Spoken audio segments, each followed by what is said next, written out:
Hello friends. Malti Joshi ji की एक कहानी सुना रही हूँ। अनास्था के मरुथल। अंतरंग से बाहर निकले तो देखा झमाझम पानी बरस रहा है। भीतर बैठकर मौसम के इस बदले मिजाज का पता ही नहीं लगा था। अब उतनी सी जगह में इतने सारे लोगों के साथ खड़े होकर हम लोग बारिश के रुकने की प्रतीक्षा करने लगे। बारिश का फिलहाल रुकना तो नामुमकिन ही था। हाँ, जोर थोड़ा कम हुआ तो ये बोले, सुनो, निकल लेते हैं, घर जाकर कपड़े बदल लेंगे। इन्होंने सिर पर रुमाल रख लिया, मैंने भी सिर पर पल्ला डाल लिया और हम लोग निकल पड़े। पहले तो किनारे किनारे चलना चाहा, पर वहां छत से परनाले बह रहे थे। फिर सोचा जब भीगना ही है तो तरतीब से भीगेंगे। वैसे भी प्रवेश द्वार तक पहुंचते पहुंचते तरबतर होना ही था। मैं संभल संभल कर सीढ़ियां चढ़ रही थी। मैंने देखा मुझसे कुछ आगे एक और महिला भीगने की परवाह न करते हुए चल पड़ी है। वे मुझसे भी धीरे चल रही थी। लग रहा था काफी बुजुर्ग हैं और शायद उनके घुटनों में भी दर्द है। कुछ देर बाद मैंने उन्हें पीछे छोड़ दिया था। गेट पर पहुंचकर ये बोले, तुम यहीं रुको, मैं गाड़ी लेकर आता हूँ। मैं प्रतीक्षा कर रही थी, तब तक वे भी बगल में आकर खड़ी हो गई। चेहरा जाना पहचाना सा लगा, शायद कई कार्यक्रमों में देखा है। अकेली है? मैंने पूछा। उन्होंने सिर हिला दिया। कहाँ रहती हैं? अरेरा कॉलोनी। तो हमारे साथ चलिए ना, हम लोग भी उस तरफ ही जाएंगे। उन्होंने ना नुकर नहीं की। जानती होंगी कि इतनी बरसात में ऑटो मिलेगा नहीं। मिला भी तो रात में उतनी दूर जाने को शायद ही राजी हो। तब तक ये गाड़ी लेकर आ गए थे। इन्होंने मेरे लिए दरवाज़ा खोला तो मैंने भीतर हाथ डालकर पीछे वाला दरवाज़ा भी खोल दिया। इन्होंने प्रश्नार्थक दृष्टि से देखा। उधर अरेरा कॉलोनी में रहती हैं, ड्रॉप कर देंगे। अब इतनी रात ऑटो कहाँ मिलेगा? मैंने बताया। इन्होंने मुंह बना लिया पर कुछ नहीं बोले। हम दोनों के बैठते ही चुपचाप गाड़ी स्टार्ट कर दी। आपको अक्सर कार्यक्रमों में देखा है, हमेशा अकेली ही आती हैं। हाँ, अब तो अकेली ही हूँ, पर शौक है कि छूटता ही नहीं। शौक क्या, यह तो एक तरह से मेरे जीने का सामान ही है। घर पर मैंने जानबूझकर वाक्य अधूरा छोड़ दिया। घर पर सब है, बेटा है, बहू है, पर उनकी अपनी मसरूफियतें हैं। मेरे साथ कहाँ तक घिसटते रहेंगे? फिर पीढ़ी का अंतर है, उनके शौक अलग, पसंद अलग। उनकी आवाज खनकदार थी, उच्चारण भी एकदम साफ सुथरा। आप लोग भी रसिक जान पड़ते हैं, उन्होंने कहा। जी हाँ, शौक तो बहुत है, पर हर जगह कहाँ जा पाते हैं। यहाँ तो रोज ही अच्छे अच्छे कार्यक्रम होते रहते हैं। हम लोग कस्बे से आए हैं। हमारे लिए राजधानी का सबसे बड़ा आकर्षण यही है। देखने सुनने के लिए यहाँ कितना कुछ है, बस समय चाहिए। आप उस दिन रोनू मजूमदार के कार्यक्रम में नहीं थी शायद। बहुत अच्छा बजाते हैं। मेरे ख्याल से चौरसिया के बाद उन्हीं का नंबर है। मैं चकित थी। इसी उम्र में मेरी माँ और सास अचार और पापड़ से आगे कुछ जानती ही नहीं। प्रकट रूप से मैंने कहा, मेरा बड़ा मन था, पर उस दिन ये टूर पर थे। आप गाड़ी नहीं चलाती? चलाती तो हूं, पर रात में अकेली हिम्मत नहीं पड़ती। आप निकल आया कीजिए, लौटते समय मैं आपका साथ दे दूंगी। थैंक यू, मैंने कहा। दृष्टि अनायास ही इनकी ओर उठ गई। इनके चेहरे की रेखाएं प्रतिक्षण कठोर होती जान पड़ी। ये जरा रिजर्व नेचर के हैं, किसी के साथ इतनी जल्दी बेतकल्लुफ नहीं हो सकते। मैडम, आपको कहाँ छोड़ना है? इन्होंने खुरदुरी आवाज में पूछा। हम लोग अरेरा कॉलोनी के मुहाने पर खड़े थे। आप मुझे यहीं छोड़ दीजिए। आप बस पता बता दीजिए, दोबारा भीगने में कोई तुक नहीं है। उनके निर्देशानुसार फिर गाड़ी ने 3-4 मोड़ पार किए। फिर एकाएक में बोली, बस यहीं रोक दीजिए। इन्होंने गाड़ी रोक दी। मकान में घुप अंधेरा था। मुझे बड़ा खराब लगा। कैसे लोग हैं? घर का एक सदस्य बाहर है, कम से कम बाहर की एक बत्ती तो जलाकर रखनी चाहिए। अच्छा, अब आप चलिए, धन्यवाद, नीचे उतरकर उन्होंने कहा। आप गेट तो खुलवा लीजिए। खुलवा लूंगी, नो प्रॉब्लम, आप लोग चलिए, पहले ही बहुत देर हो चुकी है। मुझे लगा शायद उन्हें हमारे सामने कुछ असुविधा हो रही है। नमस्ते करके हम चल पड़े। मैंने कनखियों से देखा, हमारे जाने के बाद भी उन्होंने गेट नहीं खड़काया, बल्कि वे आगे बढ़ गई। हम लोग शायद थोड़ा पहले ही रुक गए थे। कहती तो 2 कदम आगे भी चले जाते। मैं शायद तुम्हें अपना घर नहीं दिखाना चाहती थी। Don't tell me. ठीक तो कह रहा हूं, तुम तो एकदम गले ही पड़ जाती हो। यह महानगर है मैडम, यहाँ कस्बाई संस्कार नहीं चलेंगे। फिर 2-4 कार्यक्रमों में वे नजर आई। दुआ सलाम भी हुई। मुझे लगा लौटते समय वे हमें ढूंढ लेंगी, पर बाद में नजर ही नहीं आई। शायद पहले ही निकल गई थी। एक बार मैंने टोका भी तो बोली, हर बार थोड़ी ही अच्छा लगता है। वो तो उस दिन बारिश हो रही थी इसलिए। मेरा ऑटो वाला कहीं अटक गया था। ऑटो वाला लगा रखा है क्या? यही समझ लीजिए, मेरा शौक है। इसे मैं अपने दम पर ही पूरा करती हूँ। किसी पर बोझ नहीं बनना चाहती। फिर भी अगर कभी जरूरत हुई तो आप ही को कष्ट दूंगी, यकीन जानिए। 1-2 बार मैं अकेले ही गाड़ी लेकर गई तो उन्हें मैंने जबरदस्ती बिठा लिया। कहा कि आपका ही सुझाव था, आपके ही भरोसे पर गाड़ी लेकर आई हूँ, अब आप पीछे नहीं हट सकती। एक बार मिसेज माथुर साथ में थी, बोली, आजकल ये मिसेज राय तुम पर बहुत कंबल हो रही हैं। ओह, तो इनका नाम मिसेज राय है? मुझे तो पता ही नहीं था। पूछने में भी संकोच हो रहा था। वैसे वे मुझ पर कंबल नहीं होती, अकेली होती हूँ तो मैं उन्हें रिक्वेस्ट करती हूँ। फिर भी उनसे बचकर ही रहना। उन्हें तो हर कहीं जाना होता है, चाहे राम किंकर रंजी का प्रवचन हो या भीमसेन जोशी जी का गायन हो, अरुण शौरी का भाषण हो या पीनाज मसानी की गजलें हों। उन्हें किसी कार्यक्रम से परहेज नहीं है। अच्छा तो है अपना बुढ़ापा कलात्मक ढंग से काट रही हैं। अरे बेटा बहू कोसते रहते हैं, उन्हें कोई कहाँ तक ढोएगा। आखिर बच्चों को भी अपने काम होते हैं। मैंने तो उन्हें हमेशा अकेला ही देखा है। खैर, आप इन लोगों को जानती हैं, हमसे 4 घर आगे ही तो रहते हैं। एक दिन मैंने उनसे कहा, आंटी जी आप अपना फ़ोन नंबर दे दीजिए, जिस दिन मैं अकेली रहूंगी आपको घर से ही पिकअप कर लूंगी। कोई फ़ायदा नहीं, फ़ोन बच्चों के कमरे में है। मैसेज मुझे मिल ही जाएगा, इसकी गारंटी नहीं है, कई बार भूल जाते हैं।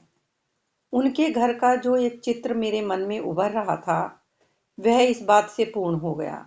लगा कि वे भीतर बाहर एकदम अकेली हैं। कई बातों की जैसे आदत हो जाती है। शहर की सांस्कृतिक संध्याओं में उन्हें देखने की मुझे जैसे आदत हो गई थी। जब 3-4 बार वे नहीं मिली तो मैंने मिसेज मित्रा से पूछ ही लिया। पता चला?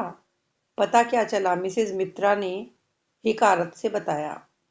अरे टांग तुड़वाकर अस्पताल में पड़ी हैं। सुनकर बुरा लगा। इस उम्र में फ्रैक्चर, वह भी पैर का, बहुत मुश्किल से ठीक हो पाएगा। उनका घूमना फिरना तो शायद हमेशा के लिए बंद हो जाएगा। किसी तरह का पता ठिकाना मालूम किया। किसी प्राइवेट नर्सिंग होम में एडमिट थी। रूम नंबर पता करके एक दिन पहुंच भी गई। दरवाजे पर ही एक सुदर्शन युवक से सामना हो गया। क्या काम है? उसने रूखे स्वर में पूछा। मेरा तो उल्टे पैरों लौट आने का मन हो गया, फिर भी संयत स्वर में कहा, काम क्या होगा, तबीयत देखने आई हूँ। आपको पहचानती हैं वे? शायद। भीतर जाने देंगे तभी तो पता चलेगा। बड़ी मजबूरी से उसने दरवाज़ा खोला। भीतर जाकर देखा बिस्तर पे वे निढाल पड़ी थी। मुझे देखकर उनके श्रांत क्लांत चेहरे पर एक क्षीण सी मुस्कुराहट आई। बेटों को बुलाकर उन्होंने मेरा परिचय करवाया। श्रीमान जी का नाम सुनते ही उसके चेहरे की रेखाएं कुछ ढीली हुई, पर मेरा चेहरा तन गया। सोच लिया कि इस इंसान से अब बात नहीं करनी है। कुछ देर देर तक मिजाज पुरसी करने के बाद मैं उठ खड़ी हुई। उन्होंने क्षीण स्वर में कहा, कुछ किताबें हों आपके पास तो भिजवा सकेंगी?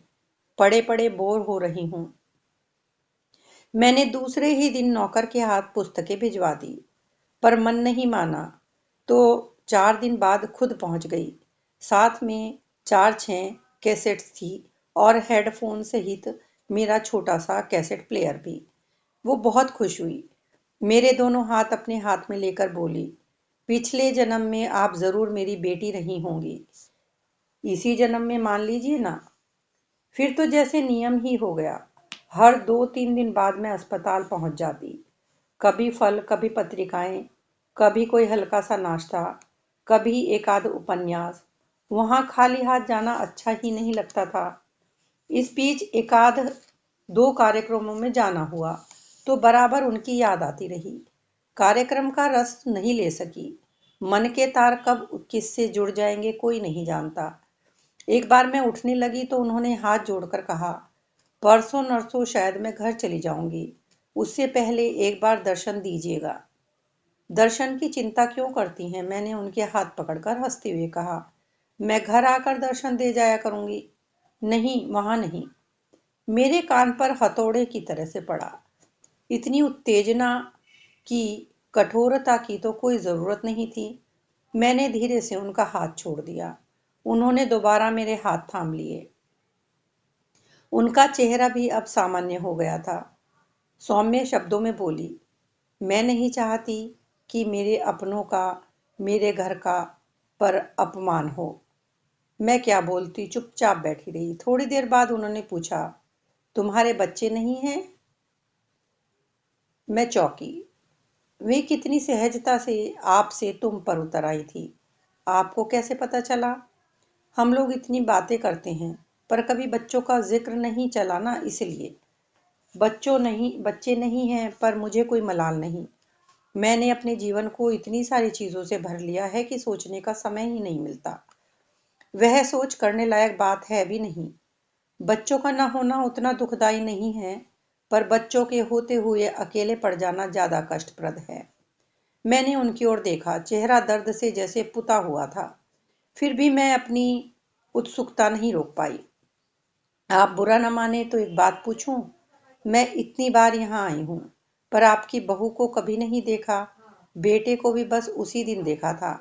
ऑपरेशन वाले दिन दोनों आए थे। अब बेटा कभी कभार चक्कर लगा जाता है। और उनके बच्चे, वे भी तो दादी को देखने आते होंगे। उन्होंने कोई जवाब नहीं दिया। बैठी थी सो लेट गई, जैसे बहुत थक गई हूँ। मुझे अपने पर शर्म हो आई। नाहक उनकी दुखती रग को छू लिया। मैंने धीरे से सॉरी कहा और चली आई। 2-3 दिन वहां जाने की हिम्मत नहीं जुटा पाई, पर फिर डर लगा कि अगर मैं घर चली गई तो फिर मुलाकात ही नहीं हो पाएगी। मैंने नर्सिंग होम में फ़ोन करके पता किया। अभी वे वहीं थी। फिर मैंने उनके लिए फेयरवेल का सामान जुटा लिया।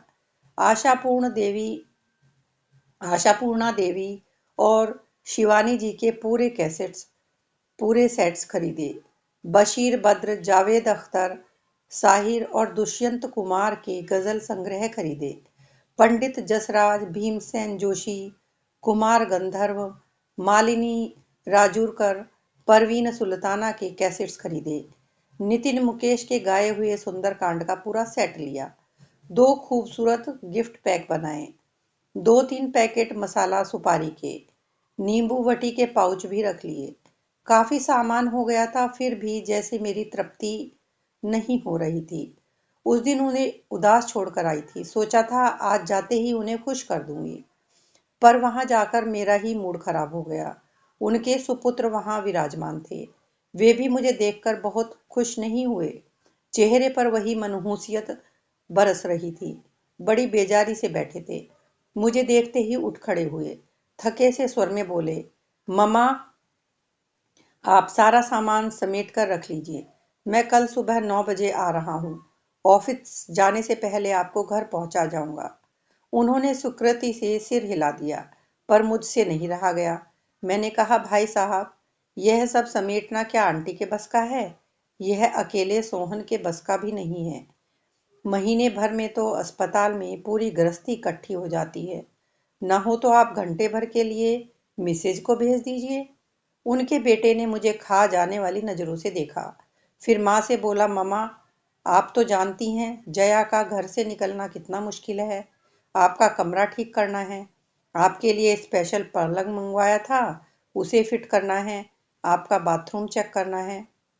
कोई बात नहीं बेटा, उन्होंने सहज स्निग्ध स्वर में कहा।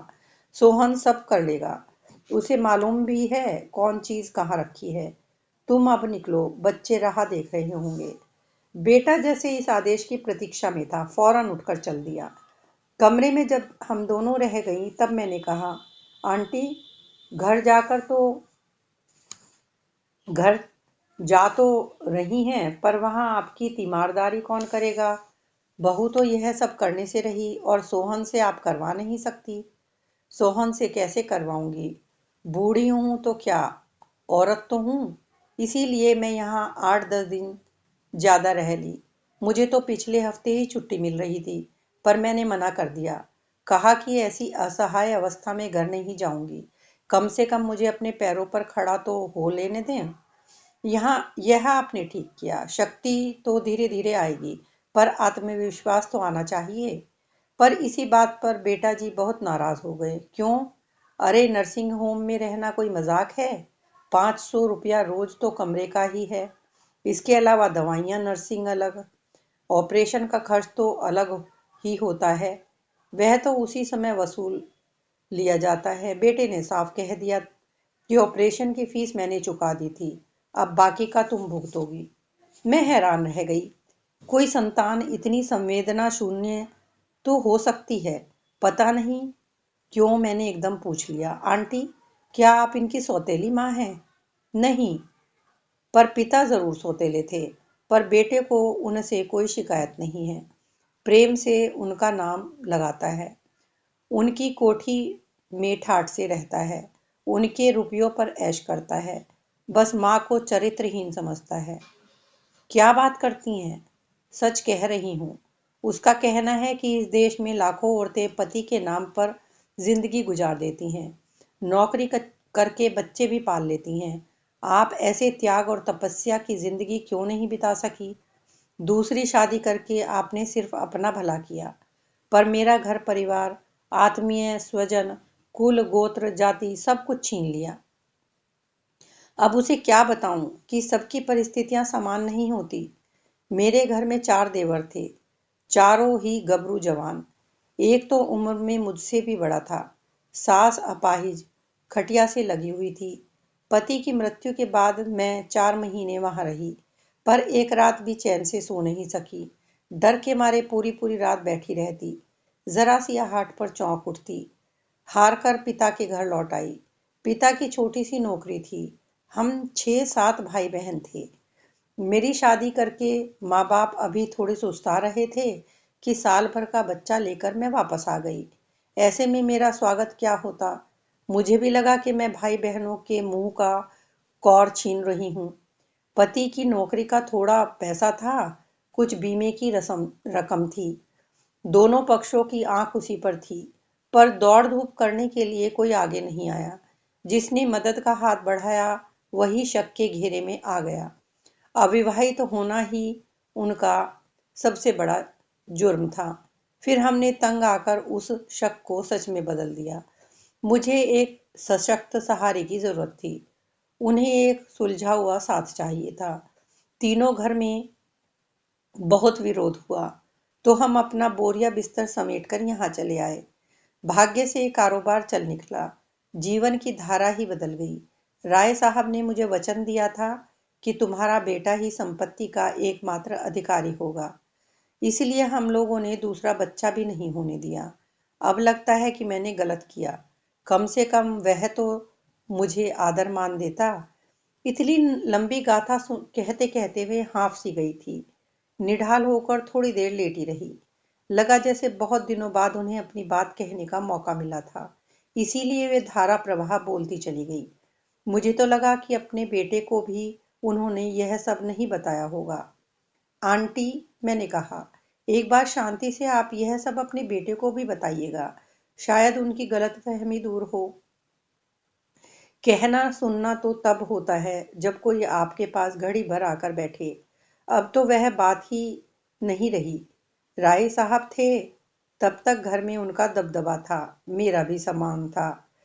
उनके बाद तो मेरी दुनिया ही बदल गई। बहू बात नहीं करती, बच्चे पास नहीं फटकते, बेटा 24 घंटों में एक बार शक्ल दिखाकर फर्ज पूरा कर लेता है।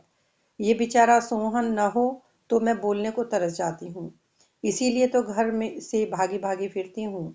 बहू को वह भी तो नहीं सुहाता। कहती है इस उम्र में औरतें मंदिर जाती हैं, भजन कीर्तन करती हैं, सत्संग में भाग लेती हैं।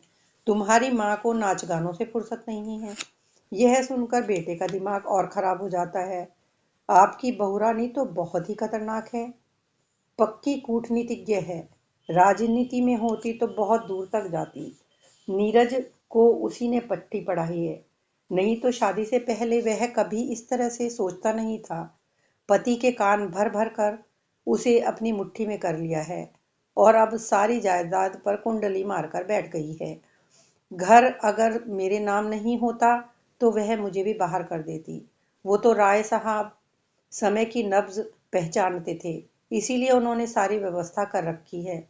कम से कम पैसों के लिए तो मुझे किसी का मुंह नहीं देखना पड़ता। वातावरण बोझिल हो गया था, इसीलिए बात बदलने की गरज से मैंने कहा, आंटी आपको एतराज न हो तो मैं थोड़ा सा सामान समेट दूं। अकेला सोहन भी क्या क्या करेगा। उन्हें ऐतराज भला क्या होता। मैंने अपनी समझ से समेटना शुरू कर दिया। तेल, कंघी, साबुन, पेस्ट, ब्रश, कप प्लेट, चम्मच, ये सारी चीजें तो कल सुबह तक चाहिए ही थी। उन्हें छोड़कर बाकी सामान इकट्ठा कर लिया और पॉलिथीन की थैलियों में भरकर रख दिया। अलमारी से सारे कपड़े निकालकर तहा कर रख दिए। फिर मैंने कहा, आंटी ये चादर और गिलाफ शायद घर की ही है ना, इन्हें भी निकाल देते हैं, नहीं तो सुबह जल्दी में छूट जाएंगी। आज रात आप अस्पताल की चादर से काम चला लीजिए। मैंने उन्हें सहारा देकर उठाया और कुर्सी पर बैठा दिया। चादर घरी करके रख दी। जैसे ही तकिए का गिलाफ उतारा, नोटों की एक गड्डी टपक पड़ी। ये क्या है आंटी जी? अस्पताल का बिल है। श्रवण कुमार जताकर गए थे, इसीलिए मैंने तय कर लिया था कि पैसे मैं ही दूंगी और अपने हाथ से दूंगी। लेकिन पैसे संभाल कर तो रखा कीजिए। इतने सारे पैसे आपने खुले ही रख छोड़े हैं। जब अपने ही लूट रहे हैं तो दूसरों से क्या डरना। मैं हंसकर बोली, अस्पताल वाले इतनी सेवा कर रहे हैं, थोड़ा बहुत ले भी लेंगे तो मुझे मलाल नहीं होगा। रहा सोहन, तो बेगानों की भीड़ में वही तो एक अपना है। बैंक का सारा काम वही तो करता है। पुराना भरोसेमंद आदमी है, उसकी नीयत में फर्क नहीं आ सकता। जानता है जब जरूरत होगी मांग कर ले लेगा। सोहन का बस नाम ही नाम सुना है, कभी देखा नहीं। देखोगे कैसे, दिन भर तो बेचारा नौकरी करता है, रात में यहाँ ड्यूटी देता है। कल ही गांव जाकर बीवी को ले आया है। कहता है जब तक आप एकदम ठीक नहीं हो जाती ये आपकी हाजिरी में रहेगी। खेती गई भाड़ में। बहुरानी को ऐतराज नहीं होगा। होगा भी तो वह सोहन से नहीं उलझेगी। एक उसी से तो डरती है, नहीं तो क्या उसे आउट हाउस में रहने देती। बड़ा स्वाभिमानी और दबंग आदमी है। राय साहब की मृत्यु के बाद उसने बंगले पर एक गिलास पानी तक नहीं पिया है। पर नीरज से कह रखा है कि जब तक मम्मी जी हैं मैं यहीं रहूंगा। जिस दिन उनकी अर्थी उठेगी उसी दिन मैं भी विदा ले लूंगा और लौटकर इस घर में कदम नहीं रखूंगा। मैंने खिड़की की ओर देखा। सांझ का अंधेरा घिरने लगा था। मैं हड़बड़ाकर उठ खड़ी हुई। आंटी अब चलूंगी। बातों में समय का ध्यान ही नहीं रहा। और देखिए तो, आपके लिए सामान लाई थी, बातों बातों में उसका भी ध्यान नहीं रहा। मेरे साथ ही वापस जा रहा था। मैंने दोनों गिफ्ट पैक उठाकर पलंग पर रख दिए। ये क्या है? आपके लिए छोटी सी भेंट है, ताकि आप मुझे याद रखें। तुम्हें भूलना क्या संभव है? उन्होंने स्नेह सिक्त स्वर में कहा। फिर बाल सुलभ उत्सुकता से पूछा, इनमें क्या है, खोलकर देख लूं? देखिए न, आप ही के लिए तो लाई हूं। पहला पैकेट जो खुला उसमें कैसेट्स थी। उनका चेहरा खुशी से झूम उठा। चश्मा लगाकर मैं एक एक का विवरण पढ़ने लगी। आपके यहाँ म्यूजिक सिस्टम तो होगा? मैंने डरते डरते पूछा। है न, मेरा अपना टीवी है, रेडियो है, म्यूजिक सिस्टम है। अब तो इन्हीं से काम चलाना है। बहुरानी की ऐसी नज़र लगी है कि अब बाहर निकलना तो असंभव ही हो गया है। मैंने कोई टिप्पणी नहीं की और दूसरा पैक भी खोल दिया। पुस्तकें देखकर उनकी आंखें आनंद से छलक पड़ी। इस बुढ़िया के लिए कितना पैसा फूक आई हो। आपकी पसंद की तो है ना ये किताबें? मैं अपनी समझ से ले आई थी। बहुत बढ़िया समझ है तुम्हारी। अब मेरे सोने पुन की घड़ियां आराम से कट जाएंगी। बस दुआ करो कि ये पुस्तकें खत्म करते करते मैं खत्म हो जाऊं। ऐसा क्यों कह रही हैं आंटी? अब तो क्राइसिस टल गया। अब तो आप ठीक होकर घर जा रही हैं। बेटा, क्राइसिस अब शुरू हुआ है। खैर, तुम अखबार देखती रहना। किसी दिन पर्सनल कॉलम में मेरा नाम नजर आ जाएगा, बशर्ते ये लोग अखबार में दें। बस भी कीजिए आंटी। आज आप ये कैसी बातें कर रही हैं? शुभ शुभ बोलिए। मैंने उन्हें मीठी सी झिड़की दी, पर चाह कर भी यह नहीं कह सकी कि आंटी, अभी तो आपको बहुत जीना है। मैं जानती थी कि ये उनके लिए शुभकामना नहीं, बद्दुआ होगी, अभिशाप अभिशाप होगा।